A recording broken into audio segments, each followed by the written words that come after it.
Zindandan kaçmış, intikam almak istiyor. İkisinden de nefret ettiğinizi biliyorum. Atike menjawab, "Aku tahu kamu tidak menyukai mereka berdua. Kamu pasti ingin mereka mati." Kosem menjawab, "Apa yang kamu katakan?" Atike pun berkata, "Valide, aku hanya ingin memastikan, bisakah kamu bersumpah demi Kasim dan Ibrahim?" Kasım'la İbrahim'in başları üzerine yemin eder misiniz yapmadığınıza? Yapmadım diyorum işte. Kosem menjawab dengan tegas, "Aku sudah bilang, aku tidak melakukannya. Bagaimana bisa kamu memintaku untuk bersumpah? Tahu tempatmu. Kamu bicara dengan ibumu. Aku akan mengabaikan hal ini karena kamu sedang berduka." Tidak lama, Haci lalu masuk. Haddini bil, senin karşında validen duruyor. Gel. Sultanım. Söyle. Haci pun ingin melapor. Namun, karena ada Atike Sultan, Haci pun hanya diam saja. Kosem mengerti bahwa pesan itu adalah rahasia. Ia pun kemudian mendekati Haci. Sultanım. Gülbahar Sultan. Haci lalu berbisik. Gulbahar Sultan telah melarikan diri dari Halil Pasa. Kosem merasa tidak nyaman dengan kabar itu. Ia pun segera meninggalkan ruangan itu. Elinden kaçmışlar.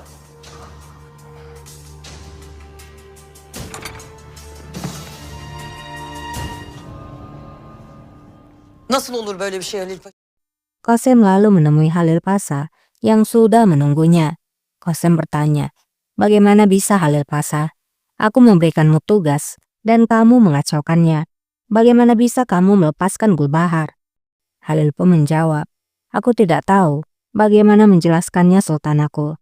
Ketika anak buahku tidak kembali, aku menyadari sesuatu yang salah. Lalu aku mengejar mereka."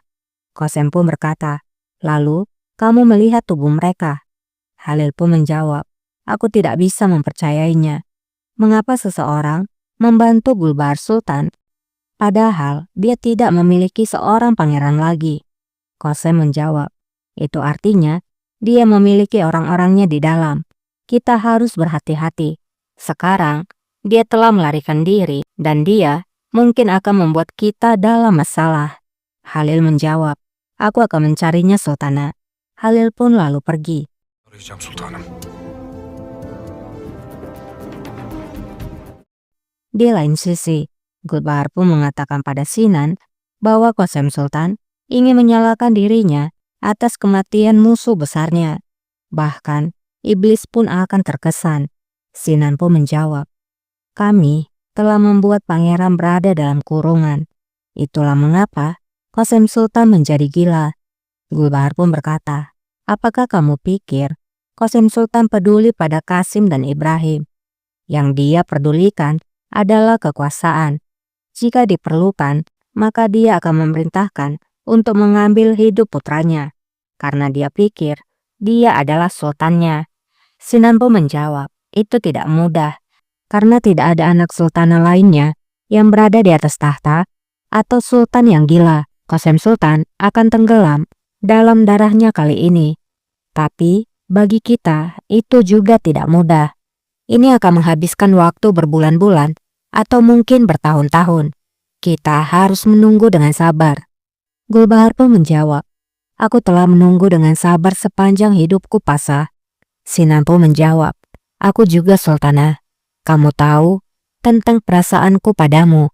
Aku telah merahasiakannya selama bertahun-tahun. Tidak seorang pun kecuali dirimu yang mengetahuinya, karena kamu dilarang untukku. Itu tidak akan mungkin, tapi sekarang berbeda." Gulbahar pun menjawab, "Kita sudah membahas hal ini, Sinan. Aku telah mengubur semua perasaanku pada Bayezid. Itu tidaklah mungkin." Sinan pun menjawab, "Itu mungkin jika kamu mau. Tidak ada halangan untuk kebahagiaan kita. Kamu bukan lagi seorang sultana. Kamu tidak lagi ibu dari seorang pangeran. Bahkan namamu telah dihapus dari dalam buku catatan Harim." Namun Gulbahar menjawab, "Tidak ada lagi kebahagiaan bagiku. Tidak ada." Sinan berusaha terus membujuk Gulbahar. Yok. Var sultanım.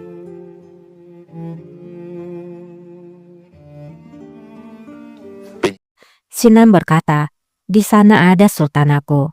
Dengan berani, Sinan menggenggam tangan Gulbahar, lalu berkata, "Jika kamu tidak menginginkan diriku, aku mengerti. Aku tidak akan memaksa. Aku akan tetap berada di sisimu sampai hari terakhirku. Tapi jika perasaanku terbalas, maka menikahlah denganku. Dan di tahun-tahun senja kehidupan kita, mari kita terus bersama." Gibi kanımın son damlasına kadar yanınızda olurum. İzin verin nikahımız kıysın. Dünya evine girelim.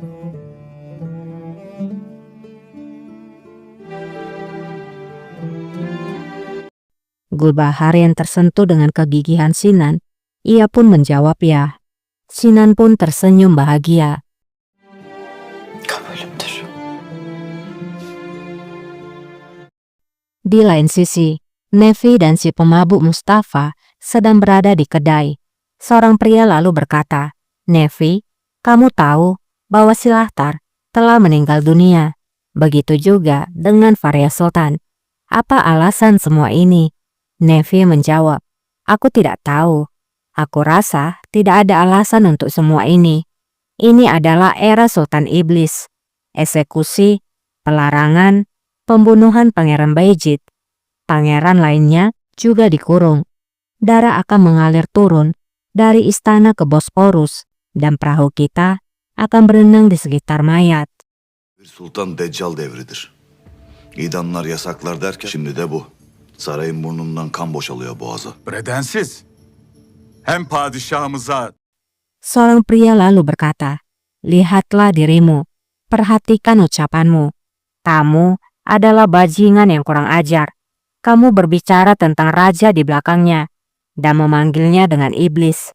Sementara kamu adalah anjing yang menggoyangkan ekornya." Melihat perdebatan itu, Mustafa pun berusaha menenangkan Nevi.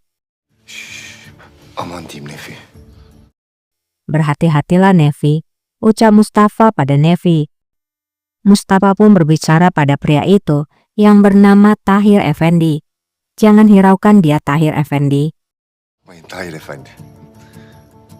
Bana Tahir Efendi kelp demiş. Nevi lalu berbicara, "Tahir Effendi memanggilku dengan anjing. Tidak diragukan lagi pujiannya karena mazhabku adalah Maliki dan aku meyakini bahwa anjing itu adalah suci."